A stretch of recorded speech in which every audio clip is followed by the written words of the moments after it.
بسم اللہ الرحمن الرحیم۔ السلام علیکم ورحمۃ اللہ وبرکاتہ۔ حکیم حافظ ذوالفقار احمد چوہان آپ سے مخاطب ہے۔ آج ہم آپ سے جس موضوع کے بارے میں بات کریں گے وہ ہے ناف کا ٹل جانا۔ لوگ اس سے کافی پریشان ہیں اور مختلف قسم کے علاج کر رہے ہیں، لیکن بے سود ثابت ہو رہا ہے۔ ہم آپ کو ایسا علاج بتانے والے ہیں جو آپ گھر پر بیٹھ کر سکتے ہیں اور کوئی مسئلہ ایسا نہیں ہوگا کہ یہ دوبارہ لوٹ کر واپس آ جائے ناف۔ تو ہم آپ کو پہلے اس کا طریقہ بتانے لگے ہیں کہ یہ دوائی تیار کیسے کرنی ہے۔ دوائی کیا ایک قسم کی غذا ہے۔ ایک چھٹانک یعنی 50 گرام آپ دیسی گھی لے لیں، اسے کسی برتن میں اچھی طرح گرم کر لیں کہ وہ کھولنے لگے۔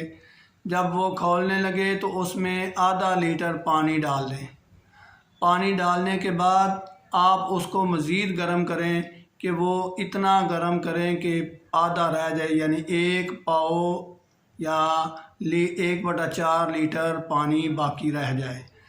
جب وہ 1/4 لیٹر پانی باقی رہ جائے تو آپ اس کو چولہے سے اتار لیں، کوئی چینی یا شہد اس میں ایڈ کر لیں تاکہ اس کا ذائقہ مزید بن جائے۔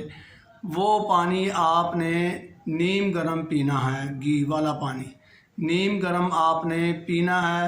1 دن 2 دن 3 دن انشاءاللہ 4 یا 5 دن سے زیادہ نہیں پینا پڑے گا، اور یہ ہمیشہ کے لیے آپ کی ناف ٹل جانے سے جان چھوٹ جائے گی۔ یہ ایک ایسا مسئلہ ہے جس سے لوگ بہت پریشان ہیں اور مختلف قسم کی مالش کی جاتی ہے جس سے بندے اور زیادہ مریض پریشان ہو جاتا ہے۔ میں نے آپ کو اس کا آسان ترین علاج بتا دیا ہے۔ آپ اس کو خود بھی کریں اگر آپ کو مسئلہ ہے یا آپ کے کسی جاننے والے کو مسئلہ ہے تو اس کو یہ آسان ترین علاج بتائیں۔ میرا یہ چینل سبسکرائب ضرور کریں تاکہ میں آپ کو ایسی مفید ویڈیو سے نوازتا رہوں اور آپ میرے ساتھ ایسی باتیں شیئر کرتے رہیں۔ وما علینا الا البلاغ۔ السلام علیکم ورحمۃ اللہ وبرکاتہ۔